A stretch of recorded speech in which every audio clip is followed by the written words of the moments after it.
فلم په شروع کې موږ یو لږ ګورو چې هغه یو غټ بلډینګ نه عکسونه اخلي او هغه د یو کیسې په تلاش کې ګرځېدو کوم چې هغه په یو کتاب کې ولیکي او د هغې نه ډېرې زیاتې پیسې وګټي او هغې ته د پیسو هم ډېر ضرورت و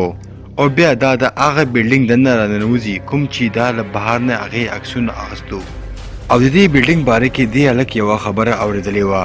چې دغه بلډینګ دننه څه عجیبه غوندې کې حرکتونه کیږي او خلک وایي چې دغه بلډینګ ټول د بلاګانو ډک دی ځکه خو دا هلک د بلډینګ دننه راغلی وي چې پخپله دا هر څه وګوري او په هغې باندې یو کتاب هم ولیکي او د دې هلک نوم جیکو وي دا بیا له ځان شاته یو ورکوټی ماشوم ګوري چې ولاړ وي او څنګه چې دا شاته ګوري هغه ماشوم اچانکه غیب شي جیکو ځي او بیا د هغه بلډینګ منیجر سره ملاویږي او دغه منیجر نه ډېر زیات تپوسونه کوي او ورته وایي چې دغه بلډینګ دننه ډېرې بلاګانې دي جیکو د خپل جیب نه یو ورکوټی ټیپ ریکارډر راخلي او د دې مخامخ یې ږدي او بیا دا منیجر دې ته یوه کیسه شروع کوي دا منیجر ورته وایي چې په کوم بلډینګ کې ته ناست وي دا په پخوا زمانه کې یوه یتیمخانه وه او دلته کې به ډېر ماشومانان اوسېدو او بیا اچانکه یوه ورځ په دغه بلډینګ باندې اور ولګېدو او دغه بلډینګ کې چې څومره ماشومان هم وو هغه ټول وسوځېدو او مړه شو او ورته وایي چې په دغه بلډینګ کې څومره حادثې شوې وې زه به تاله هغه ټولې ووایم او ورته بیا د یوه سړي کیسه کوي کوم چې د میډیا رپورټر و او په دغه بلډینګ کې یوه کمره واغسته او دغه سړي هم په زندګۍ کې سکون غوښتو او هغې غوښتو چې یوه ښه کیسه را پیدا کړم او په هغې باندې یو کتاب ولیکم او بیا په ارامه کښېنم او ډېرې زیاتې پیسې وګټم او یوه شپه په خپلې کمره کې ناست وي او دغه کیسه لیکي خو بیا دا پاڅي دا هلته کې محسوس کوي چې په تاخانې کې څوک چغې وخي او په سبا له باندې ځي او د دغه خبرې کیسه یوه کس ته کوي خو هغه سړي ته خو پیله نه پته وه او هغه کس ته دا هم پته وه چې په دغه بلډینګ کې ډېرې بلاګانې اوسېږي خو د پیسو لپاره دې ډیلر دې ته دا خبره نه وه کړې او په څه طریقه باندې دغه کوټه دې سړي ته یې په کرایه ورکوله او د پیسو لپاره خو خلکه هر څه کوي خو دغه رپورټر ته دا نه وه پته چې دا بلډینګ د بلاګانو ډک دی او بیا یوه شپه دا رپورټر په خپلې کمره کې یوازې وي او بیا دا هلته کې ځي او بس کي خو کله چې واپس خپلې کوټې ته راځي له هغې لیپټاپ هلته کې غیب وي دا سړی چې کله شاته ګوري دې ته هلته کې د یو ماشوم له خندا آواز راځي او بیا شاته نه یوه دروازه اچانکه کلاوه شي او بیا د دې لیپټاپ څوک په زوره په ځمکه لړه کوي او یو ماشوم هلته نه بلې کوټې ته منډه کوي خو دغه سړی چې کله بهر ته رامنډه کوي دا هلته کې هېڅ هم نه ګوري او بیا دا غواړي چې دا لاندې منزل ته کوشي چېرته نه چې له ډېرو ماشومانو اوازونه راځي خو کله چې دا سړی لاندې راځي دا هلته کې له ډېرو ماشومانو بوټان ګوري او بیا دا ټول بوټان راخلي او په یو پلاستیک کې اچوي او بهر ته یې لړه کوي خو بیا هماغه شپه څوک د دې دروازه د بهر نه وخي دا هلته کې هماغه بوټان ګوري کوم چې دې وختي بهر ته لړه کړي وو او چا واپس راوړي وي او د دې کوټې مخامخ یې خولي وي او یو ځل بیا د دې دروازه څوک وخي او دا سړی چې کله بل لاس ته ګوري دې ته هماغه ماشومان ښکاري کوم چې پخوا سوځېدلي وو دا سړی ډېر زیات ویریږي او شاته لاړه شي او دغه ماشومانان په چتونو باندې سرچپه ولاړ وي او دغه ټول ماشومانان راځي او دا سړی هلته کې مړ کي جیګو بیا خپل مالک سره ملاویږي او ورته دا ټولې کیسې وایي هغه ورته وایي چې ستا کیسې خو ډېرې ښې دي خو دا کیسې ډېرې زیاتې لنډې دي او ته واپس لاړ شه او دا کیسې لږې اوږدې کړه چې تا له لږې ښه پیسې میلاو شي او دغه شانتې جیګو یو ځل بیا هغه بلډینګ ته ننوځي او منیجر سره ملاویږي او دې منیجر ته وایي چې ته ماله نورې کیسې وکړه او ما ته دغه کیسه لکه غونډه کې اوږده پکار ده او بیا دا منیجر خاندي او ورته وایي چې تاله دا کیسه وړه ښکارېږي نو بیا ته د دغه بلډینګ نه لاړ شه ولې دلته خو صرف یوه کیسه وه او دا لنډه وه جیګو ته ډېره زیاته غوسه ورشي او دې منیجر ته وایي چې زما خبره واوره ما ته نورې کیسې وکړه او په دغه بلډینګ کې چې څومره هم مرګونه شوي وي له هغه ټولې کیسې ما ته وکړه چې زه یې ولیکم او دغه لپاره زه تاله پیسې هم درکولی شم هغه یو ځل بیا له جیبه هغه ریکارډر روکاږي او دغه منیجر ته یې مخامخ ږدي او بیا دا منیجر هلته کې خاندي او ورته وایي چې ښه داسې ده نو بیا یوه بله کیسه واوره دا کیسه د یو هلک ته کوم چې خپل ملګري سره دې بلډینګ ته راغلی وي او دا هلک مکتب دپاره بل هېواد ته تللی وي او واپس اوس راشي او دا په امتحان کې فیل هم شي او خپل یو ملګري ته راځي او هغې سره اوسیږي دا هلک خپل ملګري سره ملاویږي او ډېر زیات خوشحالیږي دا هلک د خپل ملګري په مخ باندې څه دانې ګوري او د دغه دانې هر ټایم خارښ کوي او دا هلک چې کله خپل ملګري په کور کې روټۍ ګوري هغه ډېره زړه وي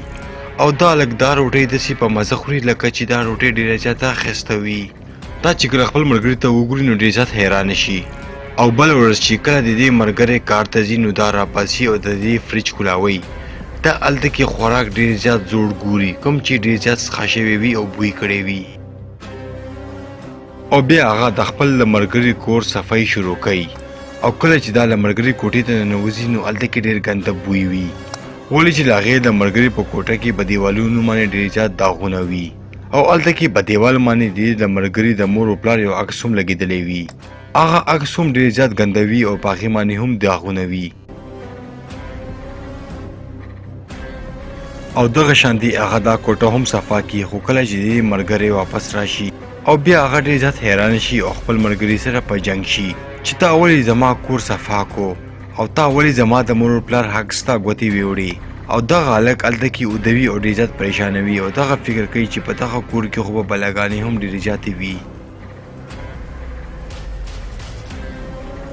بل ورځ دا ټول سامان پیک کوي او دغه کور نه د وتو تیاري کوي او دې ته هلته کې یو ځل بیا ګنده بوی راځي او کومه کوټه چې دې اوس صفا کړې وه هغه یو ځل بیا مکه شانتې ګنده شوه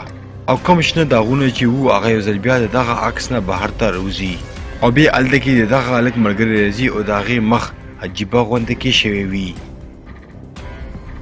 او کله چې دغه هلک د خپل مخ نه لاس اخوا کوي د دې مخ ټول د دانو نه ډک شوی وي او دلته کې موږ ته پته ولګي چې دا هلک اوس ژوندی نه دی بلکې مړ شوی دی او کله چې دا هلک ویریږي او شاته روان وي نو دغه عکس نه لاسونه روزي او دا هغه عکس ځان ته دننه راکاږي او بیا د دغه کوټې وربند شي او دا خبره موږ ته پته ولګي چې دا هلک هم په دغه بلډینګ کې مړ شي.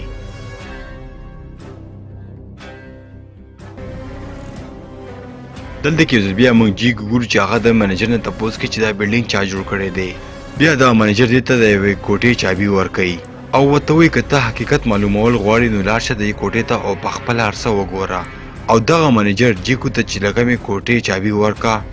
د هغه کوټې نمبر و 1504 او دا کوټه د بلډینګ بالکل په منځ کې وي. جیکو چې څنګه دغه کوټې ته ځي دې ته هلته کې یو کیسټ میلاویږي او هغه کیسټ لګوي او هغه اوري. دا کیسټ له بل چا نه بلکې د دې منیجر و. بیا موږ هغه منیجر او لاغې یو ملګری په ګاډي کې ګورو چې ناست وي او چا په انتظار وي او دغه بلډینګ په یو کوټه کې ډېرې زیاتې پیسې چا ایښولې وي او منیجر او دې سړي ته د پیسو سخت ضرورت وي ولې چې د دې سړي مور په یو هسپتال کې پرته وي او دغه سړي له د خپلې مور علاج لپاره ډېرې زیاتې پیسې پکار وي او بیا دې دواړه د هغه ګاډي نه بهر ته راکوزېږي او دې بلډینګ نه دننه راځي او هلته کې غلا کوي او بیا هماغه کوټې ته راځي 1504 ته کوټې چابینې چې هغې جیګو ته ورکړې وې او بیا دوی ته له بلډینګ د مالک مړی میلاویږي خو د منیجر هغه ملګری هلته کې المارۍ نه څه ویښته ګوري چې بهر ته روځي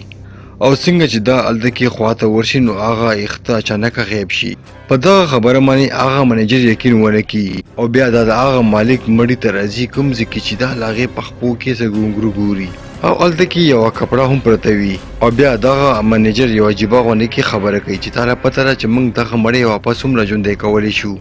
ځکه خو یې دغه مړی په زنځیرونو باندې تړلی دی. د منیجر ملګری دې ته وایي چې زما خبره واوره دا ځای ماله څخه نه ښکاري او راځه چې دلته نه زر تر زر لاړ شو. خو بیا هلته کې هغه منیجر ته د دې مړي له خولې نه یوه چابي میلاویږي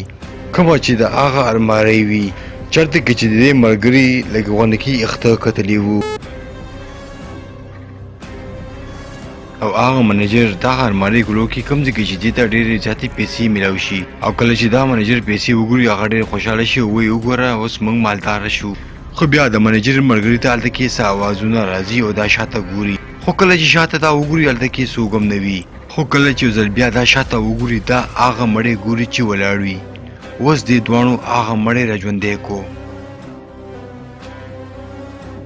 د منیجر ملګري چې کله هغه مړی وګوري نو بهر ته منډه کي او لاندې راځي او په خپل ګاډي کې کینی خو کله چې دا ګاډی سټارټوي دا هلته کې منیجر هم وګوري چې راشي.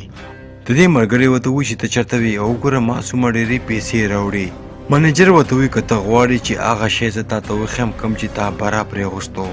بیا د منیجر له ملګري د دې نظر په خپو باندې پرېوځي دا د هغه مړي خپې وي کوم چې دوی برا پرېغوستو او پاغه باندې دی ګونګان هم تړلی وي او کله چې دا بره ګوري نو هغه منیجر نه بلکې هغه بلاوي او هغه د منیجر په شکل کې دی پسې راغلی وي او بیا دا هغه سړی هم دغه گاډي کې مړ کی